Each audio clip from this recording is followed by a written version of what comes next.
Welcome to School of the Lost Tribes Radio, where the Word speaks not to the world, but to the lost sheep of the house of Israel. Clarity helps generate the lessons needed to seal the chosen before the destruction. When we come to Job chapter 10, we're not just reading about a random sufferer, we're looking at how Yahweh deals with one of his chosen. Job is a righteous man under extreme testing, not because he is rejected, but because he is approved. Yahweh is proving what is really in him, the same way he proves his chosen people Israel. In this chapter, Job speaks out of deep pain and confusion. He knows Yahweh made him, preserved him, and knows his heart, yet he feels crushed and cannot see why. This is exactly how many of Yahweh's servants feel when they are being refined. Job becomes a shadow and pattern of Yahweh Shai and of the prophets. Like them, he is innocent of open rebellion, yet he suffers heavily. He is misunderstood by men and appears, outwardly, to be forsaken by Yahweh, but he refuses to completely let go of his integrity. In this way, Job is a picture of the righteous sufferer who endures unto the end, just as Yahweh Shai did. As we study Job 10, students should watch how a chosen servant wrestles honestly with Yahweh in prayer, how he pours out his complaint, and yet continues to address Yahweh as his maker, judge, and only hope. The lesson is that being chosen does not mean avoiding trials. It means being tested, refined, and made into a clearer shadow of the suffering and endurance of the Messiah. Job 10:1. My soul is weary of my life. I will leave my complaint upon myself. I will speak in the bitterness of my soul. Job is saying his inner being is tired of even being alive. He feels so crushed that he's going to let his complaint stand. He won't hold it in or dress it up. He will speak honestly out of the deep bitterness and pain inside. This sets the tone. Everything that follows is the cry of a man deeply wounded, trying to speak to Yahweh from that place. Job 10:2. I will say unto God, do not condemn me. Show me wherefore thou contendest with me. Job addresses Yahweh directly. His request is twofold. Don't simply treat me as condemned. Show me why you are contending with me. He believes Yahweh is just, but he cannot see the reason for his suffering. He wants understanding, not just punishment. Job 10:3. Is it good unto thee that thou shouldst oppress, that thou shouldest despise the work of thine hands, and shine upon the counsel of the wicked?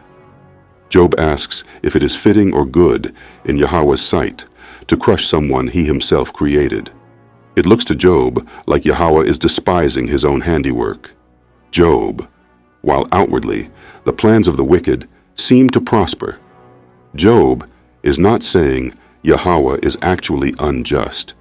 He's voicing how the situation appears from his limited human viewpoint. Job 10:4. Hast thou eyes of flesh, or seest thou as man seeth?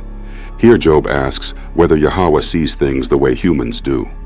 Does he judge by limited appearances and short-sighted impressions like a man with fleshly eyes? Job knows the answer is no, but he's pressing the question. If Yahweh does not see like a man, then why does he seem to be treating Job as if he were misreading him? Job 10:5. Are thy days as the days of man? Are thy years as man's days? Job continues his argument. Yahweh isn't bound by a human lifespan. He doesn't have the limitations of time and urgency like men do. So Job wonders, why does Yahweh appear to be chasing him down as if he were some human investigator pressed for time? Job 10:6. That thou inquirest after mine iniquity, and searchest after my sin. Because Yahweh is not like a man, Job can't understand why Yahweh seems so intensely focused on digging up his sin. To Job, it feels like Yahweh is constantly looking for faults in him, examining every detail to build a case, and he can't reconcile that with Yahweh's eternal wisdom and knowledge. Job 10:7. Thou knowest that I am not wicked, and there is none that can deliver out of thine hand. Job insists that Yahweh himself knows Job is not a willfully wicked, rebellious man. He's not claiming sinless perfection, but he denies being a hardened evildoer. At the same time, he acknowledges that no one can rescue him out of Yahweh's hand. Yahweh both knows his true character and holds total power over him. That tension is what torments Job. Job 10:8. Thine hands have made me and fashioned me together round about, yet thou dost destroy me. Job reminds Yahweh that it was Yahweh's own hands that formed him, shaping him completely. Yet now, it feels like those same hands are destroying him. The Maker appears to be tearing down his own workmanship, and Job cannot grasp why. Job 10:9. Remember, I beseech thee, that thou hast made me as the clay, and wilt thou bring me into dust again? Job appeals to the potter and clay image. Yahweh molded him like clay, carefully producing a vessel. Now Job asks, did you truly form me, only to grind me back into dust? It's a plea for Yahweh to remember the care he took in creating Job, and to reconsider how he is now crushing him. Job 10:10. Hast thou not poured me out as milk and curdled me like cheese? This is poetic language for being formed in the womb. Job is saying Yahweh poured him out like liquid and then curdled or solidified him, shaping him from something unformed into a living body. He's stressing how intimate and detailed Yahweh's creative work in him has been from the very beginning. Job 10:11. Thou hast clothed me with skin and flesh, and hast fenced me with bones and sinews. Job continues describing Yahweh's creative work. Yahweh dressed him with skin and flesh, and enclosed him with bones and tendons. In other words, Yahweh didn't just make Job's spirit. He built his entire physical frame. This underlines how strange it feels that the same Yahweh who structured his body is now tearing that life down. Job 10:12. Thou hast granted me life and favor, and thy visitation hath preserved my spirit. Job acknowledges that Yahweh has not only created him, but has also preserved him over the years. Life itself, and any favor or kindness Job has experienced, came from Yahweh. Yahweh's visitation, his ongoing attention and care, is what has kept Job alive until now. This makes Job's present suffering even more puzzling. Why is the preserver now acting like the destroyer? Job 10:13. And these things hast thou hid in thine heart. I know that this is with thee. Job says that all these truths, his creation, preservation, and even his suffering, are in Yahweh's heart and counsel. Yahweh has always known them. Job admits he knows Yahweh has had his own purposes and plans from the start. But they are hidden. Job can't see the inner reasons. He only feels the outer pain. Job 10:14. If I sin, then thou markest me, and thou wilt not acquit me from mine iniquity. Job recognizes that when he sins, Yahweh notes it. Yahweh does not simply ignore iniquity. Job feels that once Yahweh has marked a sin, there is no easy acquittal. This is how Yahweh's holiness appears to him in his suffering. Very sharp, very strict, with no sense of pardon in sight. Job 10:15. If I be wicked, woe unto me, and if I be righteous, yet will I not lift up my head. I am full of confusion, therefore see thou mine affliction. Job says, if I truly am wicked, then I'm doomed. Woe unto me. But even if he is righteous, he still refuses to lift his head with confidence, because he is overwhelmed with confusion. He cannot make sense of what Yahweh is doing. So he begs, Yahweh, see my affliction, look at what I'm going through, and recognize my bewilderment.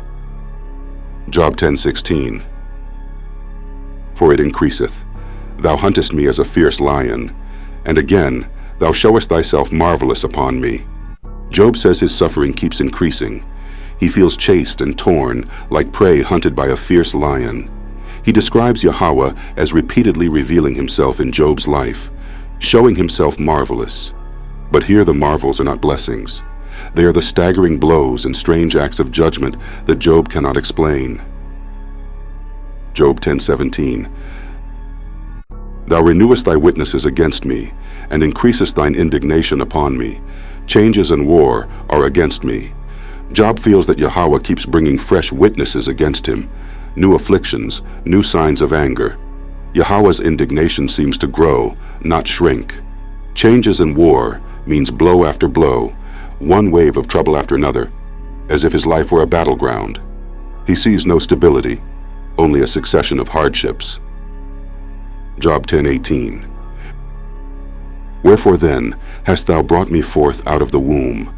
O that I had given up the ghost, and no eye had seen me.